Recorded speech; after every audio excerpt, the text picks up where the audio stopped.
Hello and welcome back to another OMNIHEROES video. In this video we're just going to go through the Knight's Edge legendary relic, which is obtainable through the Relic rebate. So if you save up 100 of your relic stones or the invoker crystals, you summon on the relic rebate and you will get 30 shards of a specific relic. Now, in order to get one copy, it will take 90 shards, and in order to get 2 copies, so 2 stars, it will take a further 50 shards in order to get it. So, Knight's Edge is a chrono type relic, so this goes in your slot 3, and as with all chrono relics, it will reset the cooldown of your first 2 relics as long as they are either recovery or burst type. So, swing the Knight's Edge to unleash a blazing assault, dealing 210% plus 46,500 relic damage to frontline enemies. This increases up to 736,847, and then the damage is also increased by a further 14% as well, up to a maximum of 1.73 million. So it's it's very worth investing in over time. The passive ability, so this is the one that you'll get on 1 star. So casting Knight's Edge increase the attack of all allies by 10% for 2 rounds and resets the cooldown recovery of burst type relics. And the link skill, which you will get on 2 stars. Currently, the overheal received from all allies is increased by 50%, so that works with Katrina and also with Portia. And the final passive, which unlocks at 3 stars, after casting Knight's Edge, it increases the leech rate of all allies by 10% for 2 rounds. So leech, when dealing damage, a portion of it is converted into your own HP. So very effective in the Deviant synergy, where you will get an increased leech rate as well. So it's a Mystifiers and a Valenter's relic. So just something to keep in mind. And what we'll do is we're just going to go ahead and enhance it up to level 99, as well as the rest of them. I've simply forgot to do this. My apologies. But we'll just go through.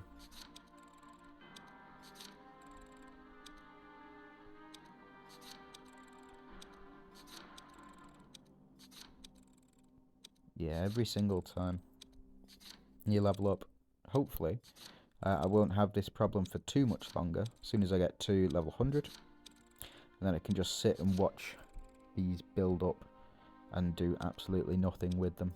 They need a way to for us to be able to refund these for actual relics, potentially through the relic shop.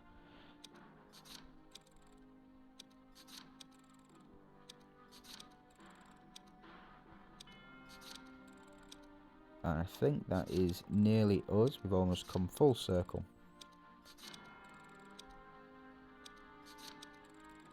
There we go.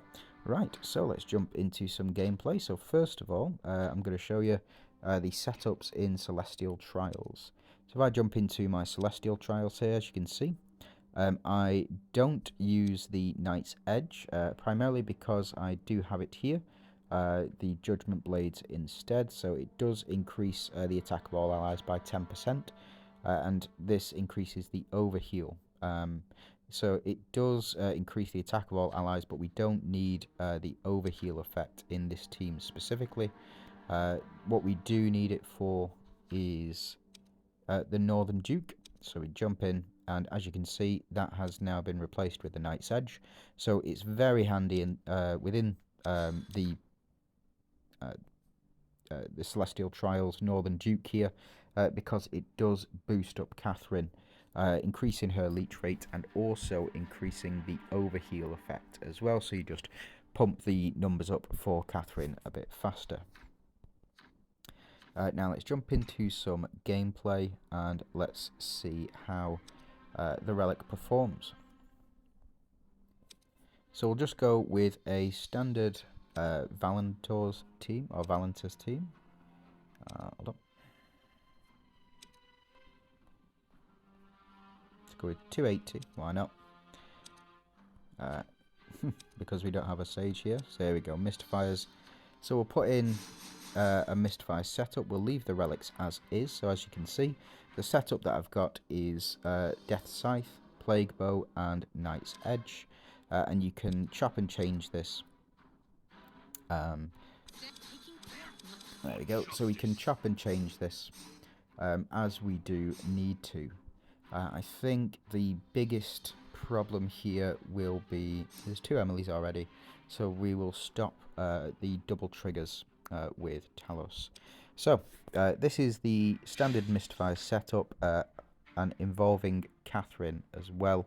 It does increase the overheal effect, so we do want Catherine on the team as much as possible to speed up as quickly as possible. So as you can see, the overheal effect when she's at full health will restore our health.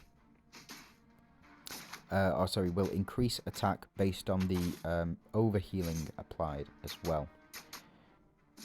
So fortunately, Monarch synergy kicking in here, and the overheal effect increasing our own attack. So we'll get the double trigger from Dullahan here.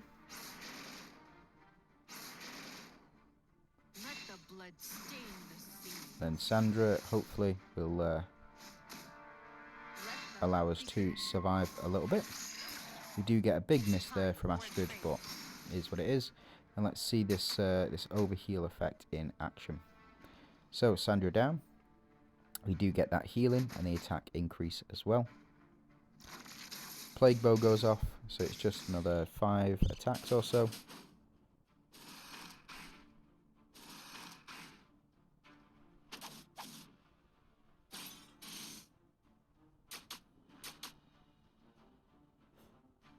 There we go, so we survived till this round, and we'll look to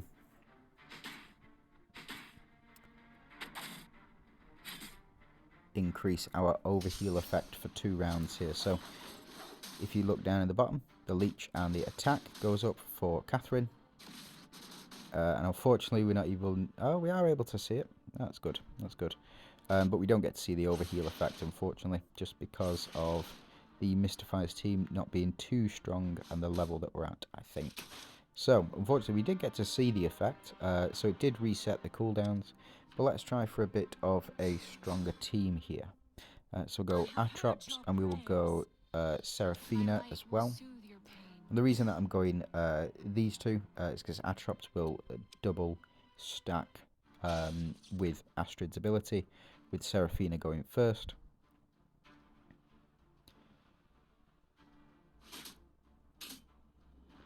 So as you can see, our leech rate goes up.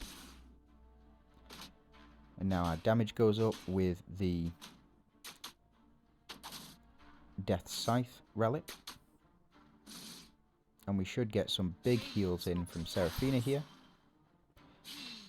So our attack goes up twice, and again with our Atrops increasing Catherine's attack even further.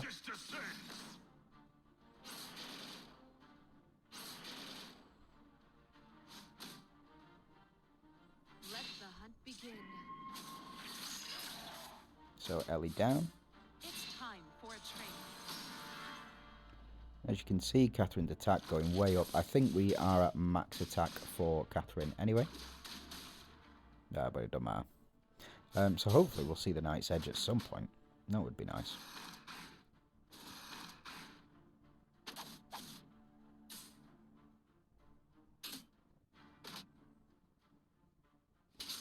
There we go. So we increase the leech rate, and also our attack goes up as well.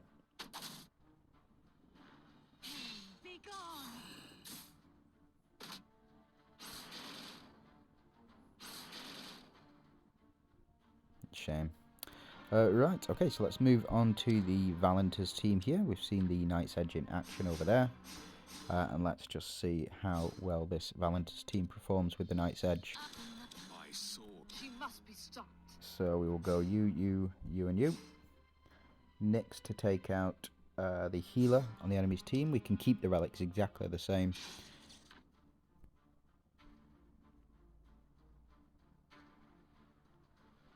So we do get the overheal effect, but again, it just doesn't it doesn't really matter for this team specifically.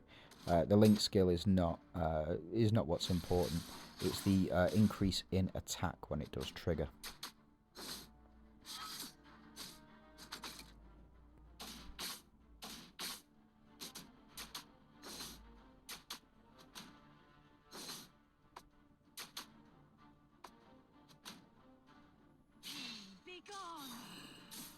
Let's get our increase in attack from the choppers here.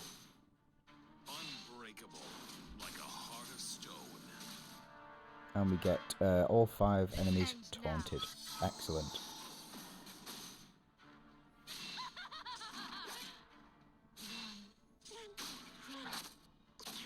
It's coming. And so we'll get our plague bow to activate. And really we're just looking for this Knight's Edge to increase our attack and see what the damage difference is, to be honest.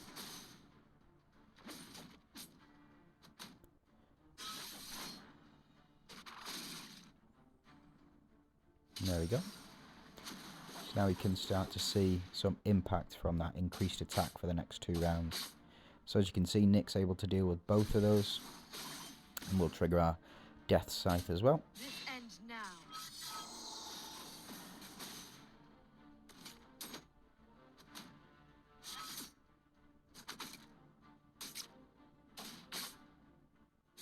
Be gone.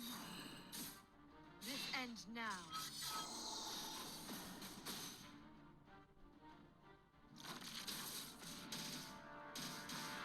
Unbreakable, like a heart of stone. This ends now.